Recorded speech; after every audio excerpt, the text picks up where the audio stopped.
Football কি আসলেই শুধু একটি খেলা, নাকি বিলিয়ন ডলারের ব্যবসা আর পর্দার আড়ালে নোংরা রাজনীতির এক দাবার ঘটি?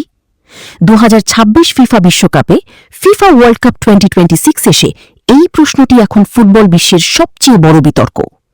আন্তর্জাতিক ফুটবলের সর্বোচ্চ নিয়ামক সংস্থা ফিফার বিরুদ্ধে আবারও উঠেছে এক চরম পক্ষপাতিত্বের অভিযোগ।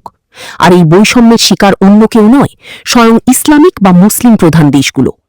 ইউক্রেন যুদ্ধের জন্য রাশিয়াকে চোখের পলকে নিষিদ্ধ করা ফিফা গাজায় গণহত্যার পরও কেন ইসরায়েলকে আগলে রাখছে? কেন মাঠের ভিতর মুসলিম দেশগুলোর স্বপ্নকে গলা টিপে হত্যা করা হচ্ছে? আজ আমরা উন্মোচন করব 2026 বিশ্বকাপে ফিফার দ্বিমুখী নীতি এবং এর পেছনের আসল সত্য।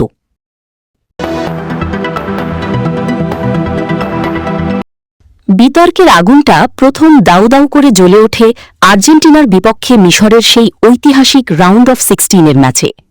3-2 ব্যবধানে হেরে মিশর যখন বিশ্বকাপ থেকে বিদায় নেয়, তখন ফুটবল বিশ্ব স্তম্ভিত হয়ে দেখে মাঠের ভেতরের এক চরম একপেশে রেফারিং। মিশরের একটি পরিষ্কার বৈধ গোল বাতিল করা হয়। পেনাল্টির জোরালো আবেদন ভিআর প্রযুক্তি দিয়ে দেখাও হয়নি। ম্যাচ শেষে প্রেস কনফারেন্সে এসে মিশরের প্রধান কোচ হোসাম হাসান যা বললেন তা পুরো ফুটবল দুনিয়াকে কাঁপিয়ে দিয়েছে। তিনি সরাসরি ক্যামেরার সামনে ক্ষোভ উগরে দিয়ে বলেন, ফিফা আর আয়োজকরা মিলে টুর্নামেন্টকে আর্জেন্টিনার দিকে ঘুরিয়ে দিচ্ছে, কারণ বাণিজ্যিক স্বার্থেই তারা লিওনেল মেসিকে বিশ্বকাপে টিকিয়ে রাখতে মরিয়া। হোসাম হাসানের এই বিস্ফোরক বয়ান প্রমাণ করে মাঠের ভেতর ফুটবলারদের ঘাম আর শ্রমের চেয়ে ফিফার কাছে কর্পোরেট ব্যবসায়ী শেষ কথা। তবে পক্ষপাতিত্ব শুধু মাঠের ভেতরেই সীমাবদ্ধ নয়, মাঠের বাইরে ফিফার রাজনীতি আরও কুৎসিত। ফুটবল বিশ্লেষকরা একে বলছেন ফিফার ডাবল স্ট্যান্ডার্ড বা দ্বিমুখী নীতি। মনে করে দেখুন 2022 সালের কথা। ইউক্রেন আক্রমণের পর মাত্র কয়েকদিনের মাথায় ফিফা ও ইউএফা একযোগে রাশিয়াকে আন্তর্জাতিক ফুটবল থেকে সম্পূর্ণ নিষিদ্ধ করে। অথচ ফিলিস্তিনের গাজায় বছরের পর বছর ধরে চলা ইসরায়েলি বর্বরতা ও গণহত্যার পরও ইসরায়েলের বিরুদ্ধে কোনো পদক্ষেপ নেয়নি ফিফা।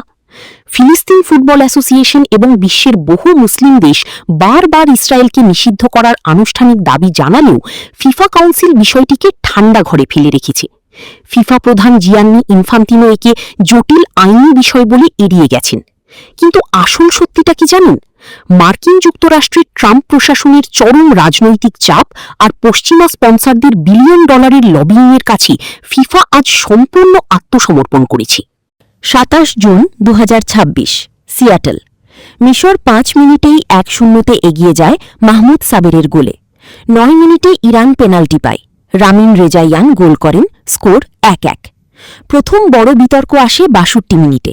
মিশরের মোস্তাফা জিকো দুর্দান্ত কাউন্টার অ্যাটাকে গোল করে 2-0 করেন, কিন্তু ভিএআর চেকের পর রেফারি সিমন মার্চিনিয়া গোল বাতিল করেন, কারণ বিল্ডআপে মারওয়ান আতিয়ারি একটি ফাউল।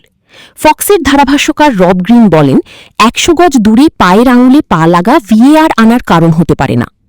এরপর স্টপেজ টাইমে ইরানের সোজা খালিলজাদেহ গোল করে 2-1 করেন। গ্যালারি উদযাপনে ফেটে পড়ে, কিন্তু আবারও ভিএআর, এবার অফসাইডে গোল বাতিল। এই গোল হলে ইরান শেষ 32-এ যেত। ম্যাচ শেষ হয় 1-1।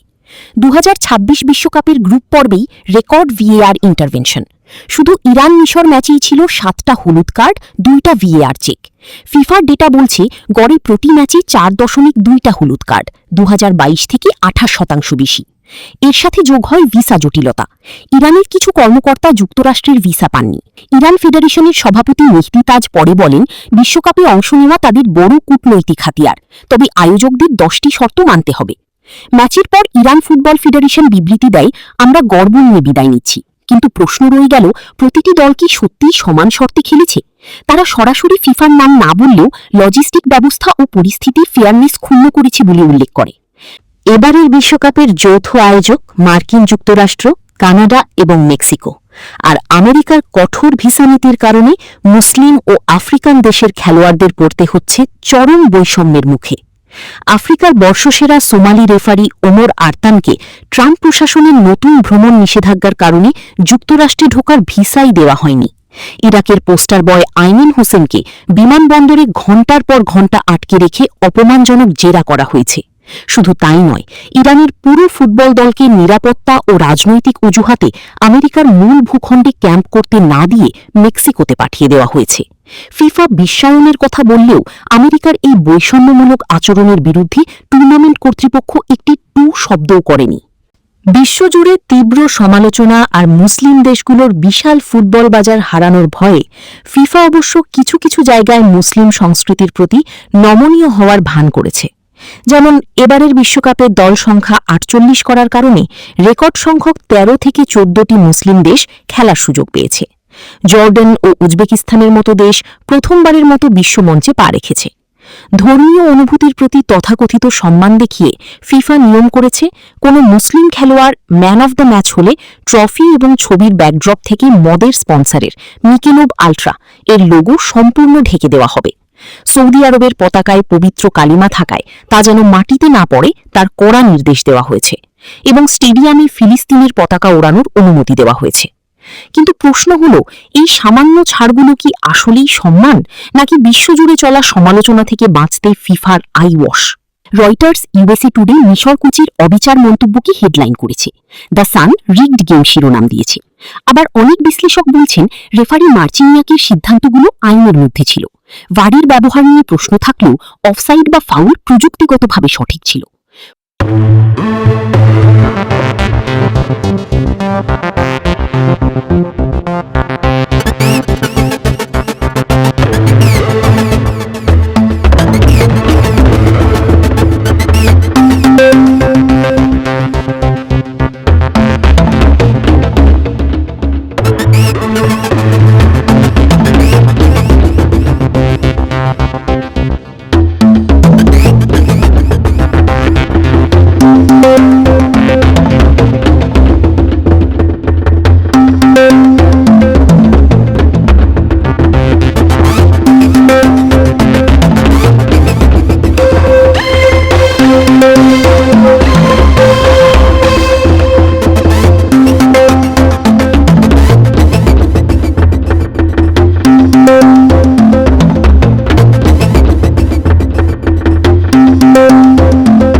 ফুটবলে বিতর্ক নতুন কিছু নয়, কিন্তু যখন প্রযুক্তি আর রাজনীতি একসাথে মিশে তখন প্রশ্ন উঠি।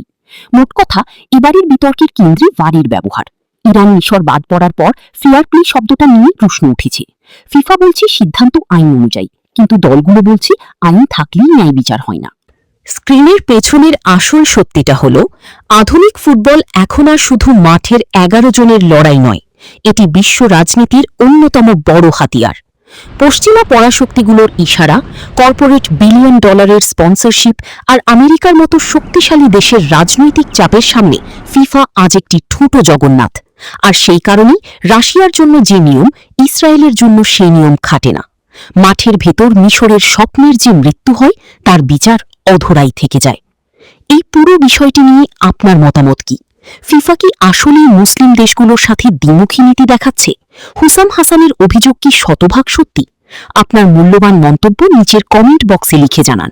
ভিডিওটি ভালো লাগলে অবশ্যই একটি লাইক দিন এবং ফুটবল দুনিয়ার এমন সব চাঞ্চল্যকর পর্দার আড়ালের খবর সবার আগে পেতে আমাদের চ্যানেলটি এখনই সাবস্ক্রাইব করে বেল আইকনটি অন করে রাখুন। ভালো থাকুন, সুস্থ থাকুন। দেখা হবে পরবর্তী ভিডিওতে।